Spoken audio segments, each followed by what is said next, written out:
আসসালামু আলাইকুম ইয়া রাহমাতুল্লাহি ওয়া বারাকাতুহু।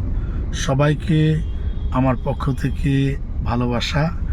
এবং আমি দীর্ঘদিন পর আজকে মুক্ত আকাশে বের হয়েছি। অনেকেই জানেন যে আমার জীবনে একটা কালবৈশাখী ঝড় বয়ে গেছে, আমি মনে করি।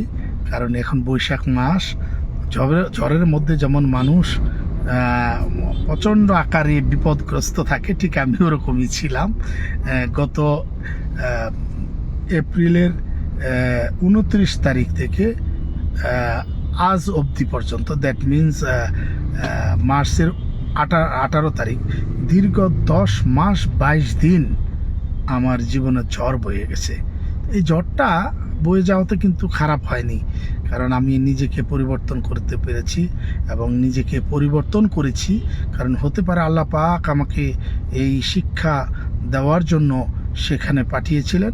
আমি নিজেকে পরিবর্তন করতে পেরে খুবই আনন্দিত।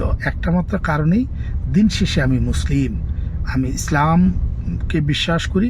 মুসলমান হিসাবে আমি মুসলমানের জায়গা থেকে আমি আমার আল্লাহকে যেমন বিশ্বাস করি এবং তার সেই কলমাকেও বিশ্বাস করি। আমাকে দীর্ঘ 10 মাস 22 দিন আমি নষ্ট করিনি।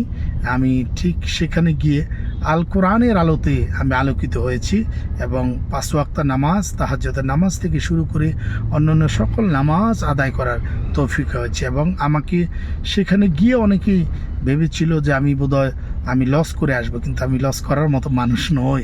আল্লাহ পাকের তরফ থেকে আমাকে অনেক কিছু দিয়েছে। আমি সেখান থেকে কোরআন নিয়ে এসেছি। কোরআন শিক্ষাটা আমি আগে পড়তে পারতাম না, সেটা ওখানে গিয়েই আমি গ্রহণ করেছি।